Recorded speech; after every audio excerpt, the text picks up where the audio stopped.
So peripheral neuropathy when we say, so peripheral neuropathy इतना ज्यादा हो क्यों रहा है? पेरिफेरल न्यूरोपैथी इतना ज्यादा हो क्यों रहा है? एक रीजन उसका जो है वो ये है कि आर आइडिया ऑफ डिजीज, हमारा आइडिया है एक डिजीज का, जिसकी वजह से हम क्या करते हैं अपने शरीर में। सपोज कि एक एग्जांपल लेके बता रहा हूं, डायबिटीज, ब्लड में ग्लूकोज का होना डायबिटीज है? नहीं, बिल्कुल भी नहीं, यह आइडिया ही गलत है। क्योंकि again give me one example, इस आइडिया से एक इंसान कोई ठीक हो गया तो मुझे बता दीजिए। 100 साल का टाइम देता हूं आपको, 100 साल में एक इंसान बता दीजिए जो कि डायबिटीज की मेडिसिन खा के उसकी डायबिटीज ठीक हो गई। तो जो आइडिया है डायबिटीज का कि ब्लड में ग्लूकोज लेवल डायबिटीज है, ये गलत आइडिया है। पहली बात, ये गलत आइडिया। ये आइडिया होने के कारण हम करते क्या है, ब्लड का ग्लूकोज बॉडी में डिस्प्लेसमेंट या फिर उसका रिप्लेसमेंट कर देते हैं, जगह बदल देते हैं। है ना, कचरा पड़ा है सामने आपके डाइनिंग टेबल में, तो एक काम कीजिए, आप डाइनिंग टेबल से नीचे कचरा डाल दीजिए, सफाई होगी घर की। ये काम, ये आइडिया है हमारा कि ब्लड का ग्लूकोज अगर हम किडनी में डाल दें, नर्वस सिस्टम में डाल दें तो चलेगा, मगर ब्लड में नहीं होना चाहिए। तो आपकी मेडिसिन क्या काम करती है, डायबिटीज की मेडिसिन, केवल हम डिस्प्लेस करते हैं ब्लड के शुगर को, ग्लूकोज को ब्लड में से अपने ऑर्गन में डाल देते हैं। तो न्यूरोपैथी तो होगा ही। न्यूरोपैथी डायबिटीज के मेडिसिन के कारण हो रहा है, एक बात ये। दूसरी बात ये, जैसे मैंने बताया मेटाबॉलिक डिसऑर्डर हम सभी को हो ही रहा है। तो मेटाबॉलिक डिसऑर्डर अगर होता है, यानी कि आपके शरीर के भोजन इस्तेमाल करने की क्षमता, भोजन को यूज करने की क्षमता अगर वो कम हो गई तो रीजनरेशन फैक्टर आपके बॉडी का गड़बड़ हो जाएगा, और आपके शरीर के हर एक टिश्यू को रीजनरेशन की जरूरत पड़ती, क्योंकि वो हमेशा मर रहे हैं, उनको दोबारा से बनना है और वहां पे रिप्लेसमेंट चाहिए होता है। आपके शरीर को रिप्लेसमेंट नहीं मिल रहा है, तो आपको थोड़ा सा एक सिंपल स्ट्रोक में एक ही बार में मैं समझा देता हूं कि ये कहानी क्या चल रही है और इसको किस और तरीके से देखा जा सकता है। तो आपके शरीर में भोजन डालेंगे सही, तो वो सही भोजन को इस्तेमाल करेगा, कुछ गलत चीज जाएगी तो उसको निकालना या मारने का काम करेगा। तो आपने अगर कोई गलत चीज डाली है तो इम्यून सिस्टम ऊपर होगा, अगर भोजन डाला तो मेटाबॉलिक सिस्टम, मेटाबॉलिक रिस्पॉन्स ऊपर होगा। ये दोनों ना एक साथ काम नहीं करते, एक ऊपर होगा तो दूसरे नीचे नीचे जाएगा। इम्यूनिटी का सिस्टम ऊपर होगा तो मेटाबॉलिज्म नीचे जाएगा। जैसे कि कभी भी आपको बुखार होता है, इंफेक्शन होता है बॉडी में, तो भूख नहीं लगती, यानी शरीर कहता है कि भोजन मत करो क्योंकि मेटाबॉलिज्म डाउन है, इम्यूनिटी अप है।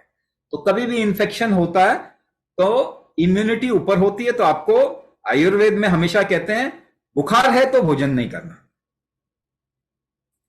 अब जरा सोचिए, बार बार अगर आप कुछ गलत चीज डाल रहे हैं, मेडिसिन खा रहे हैं या फिर प्रोसेस्ड फूड खा रहे हैं, ये गलत चीज अपने शरीर में डाल रहे हैं, तो इम्यून सिस्टम हमेशा ऊपर होगा, एक कारण। दूसरा कारण, आपका वातावरण, यानी कि काम कर रहे हैं जिस तरीके से, सोच रहे हैं जिस तरीके से, अगर वो भी खतरा है आपके लिए तो पर भी इम्यून सिस्टम ऊपर जाता है। एंजाइटी लेवल्स आजकल बहुत बढ़ रहे हैं, तो अगर रिस्क आपके लाइफस्टाइल में होगा तो हमेशा इसे कहते हैं एड्रिनल ओवर एक्टिविटी, यानी अपने को बचाने का जो नियम है वो शरीर में चालू रहेगा।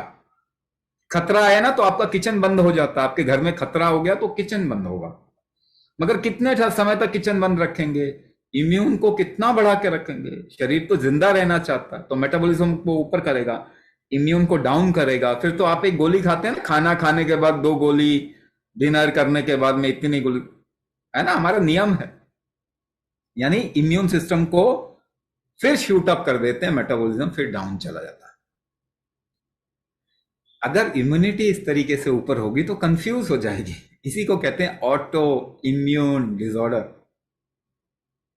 जो आपके बॉडी में डीजेनरेशन हो रहा है, क्या आपको मालूम है वो एक ऑटो इम्यून डिसऑर्डर की वजह से हो रहा है? डॉक्टर ने बोला तभी आपको ऑटो इम्यून डिसऑर्डर है, ऐसा नहीं है। जिस तरीके से जो काम हम कर रहे हैं अपने शरीर के साथ में, वो तो ऑटो इम्यून डिसऑर्डर लाएगा ही।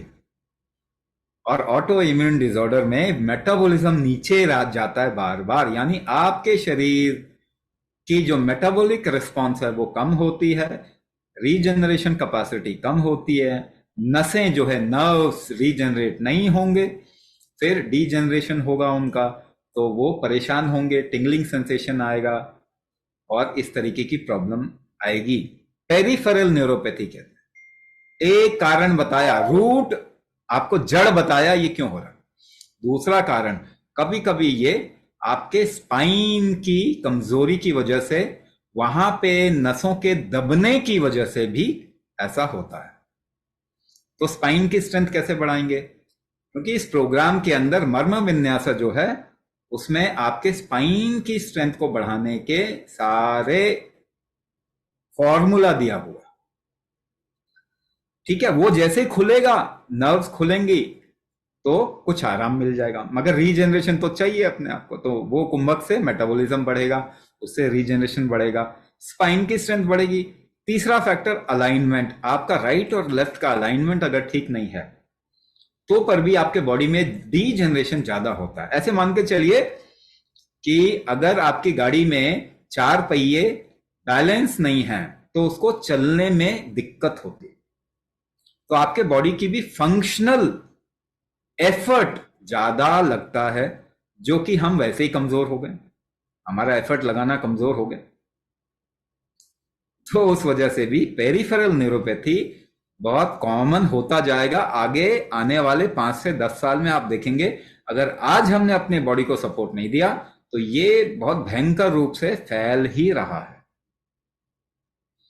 तो कौन ठीक करता है आपको? कोई दवाई ठीक नहीं करती, दवाई के कारण परेशान है। कौन ठीक करता है? आपका शरीर ठीक करता है। लाखों सालों से आपके शरीर ने कोई बीमारी नहीं आने दी, जितनी भी बीमारियां हैं पिछले 100 साल में आ रही हैं। तो आपका रिकवरी का स्ट्रेंथ बॉडी का, अगर आप इसको सपोर्ट नहीं देंगे, जो कि हमने दबा दिया है, इसको हमने क्रिमिनल बना दिया है, इसको हम हर चीज को ब्लॉक करके काम कर रहे हैं, तो जब तक इसकी शक्तियों को वापस नहीं करेंगे तब तक आपकी लाइफ अच्छी नहीं होने वाली। आप ये लिख के ले लीजिए, आप ये लिख लीजिए, अगले आने वाले 10 सालों में कितने हार्ट अटैक होंगे, कितने तेजी से क्रॉनिक डिजीज बढ़ रहा है, आप देखते जाइए, मगर देखने से काम चलेगा नहीं। कोई भी जिम्मेदारी नहीं लेने वाला आपकी। आइडिया तो सभी दे रहे हैं, आपके शरीर की जिम्मेदारी आपका शरीर ही ले सकता है। इसको दोबारा से एम्पावर करो। कुंभक आपके ऑर्गन्स को एम्पावर करने का तरीका है, कुंभक आपके जेनेटिक्स को बदलने का तरीका है, कुंभक आपके इस फंक्शन को, शरीर के अंदर के फंक्शन को इंप्रूव करने का तरीका है। ये करना बहुत जरूरी है आज के टाइम।